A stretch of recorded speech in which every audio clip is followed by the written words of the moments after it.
शिवाजी, देशभरामध्ये आज 88 मतदारसंघांमध्ये मतदान पार पडतंय। कोणत्या प्रमुख लढती आहेत ज्यांचा उल्लेख आज करावा लागेल?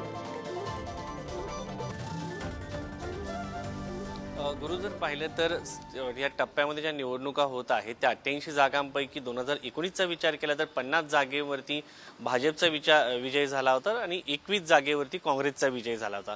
त्यामुळे पुन्हा एकदा काँग्रेस विरुद्ध भाजप, त्याचबरोबर केरळ सारख्या राज्यामध्ये डाव्यांचा गड आपल्याला पाहायला मिळतोय। आणि या दुसऱ्या टप्प्यामध्ये सगळ्यात महत्त्वाचं म्हणून जर मुद्दा जो केंद्रित झाला तो पंतप्रधान नरेंद्र मोदी यांनी अल्पसंख्याकांसंदर्भात केलेल्या वक्तव्याचा, त्याचबरोबर जर पाहिलं तर काँग्रेसच्या जाहीरनाम्याच्या संदर्भात मोठ्या प्रमाणात चर्चा होताना पाहायला मिळाली।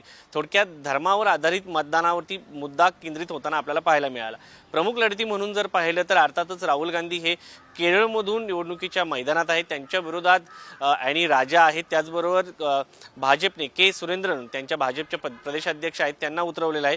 ही तिरंगी लढत आपल्याला पाहायला मिळत आहे। दुसरीकडे जर पाहिलं तर केरळमधून तिरुवनंतपुरम मधून काँग्रेसचे शशी थरूर मैदानात आहे, त्यांच्या विरुद्ध टफ लढत यावर्षी आपल्याला पाहायला मिळत आहे। कारण केंद्रीय मंत्री राजेंद्र शेखर यांना भाजपने त्यांच्या विरोधात मैदानात उतरवलेलं आहे। त्यामुळे ही लढत जरा टफ होताना पाहायला मिळते, कारण गेल्या 2 निवडणुकीमध्ये शशी थरूर यांना सहज या ठिकाणी विजय मिळवता आला होता। मात्र यावेळेस त्यांना मोठं आणि तगडं आव्हान या ठिकाणी भाजपने उभं केल्याचं पाहायला मिळतंय। त्यानंतर जर पाहिलं तर राजस्थानमध्ये कोटामधून सध्याचे लोकसभा अध्यक्ष असलेले ओम बिर्ला यांच्या विरुद्ध त्यांच्याच पक्षाचे पूर्वाश्रमीचे असलेले गुंजल यांना या ठिकाणी उमेदवारी देण्यात आलेली आहे, प्रल्हाद गुंजल यांना। आणि हे वसुंधरा राजे यांचे समर्थक मानले जात होते, मात्र त्यांना उमेदवारी न मिळालेलं नाराज झालेले गुंजल यांनी काँग्रेसमध्ये प्रवेश केला होता। त्यामुळे ही लढत सध्या लक्षवेधी होताना पाहायला मिळते। जोधपूर हे राजस्थानमधील महत्त्वाचा भाग मानला जातो। अशोक गेहलोत यांचा एकेकाळचा हा बालेकिल्ला होता। वैभव गेहलोत या ठिकाणी वरून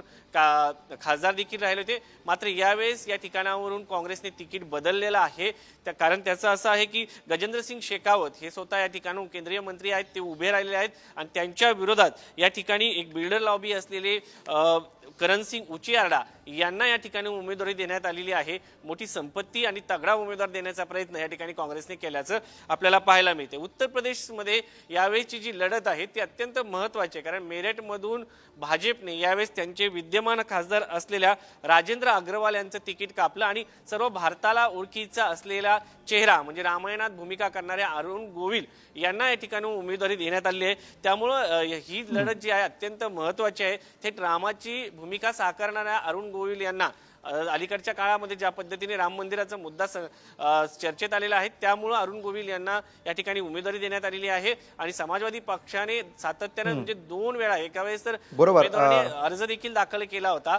त्या उमेदवाराचा अर्ज मागे घेऊन सांगून सुनीता वर्मा यांना या ठिकाणी उमेदवारी देण्यात आलेली आहे। मुख्यमंत्री म्हणून जर विचार केला तर माजी मुख्यमंत्री जे आहेत छत्तीसगड मधून मैदानामध्ये आपल्याला पाहायला मिळत आहेत।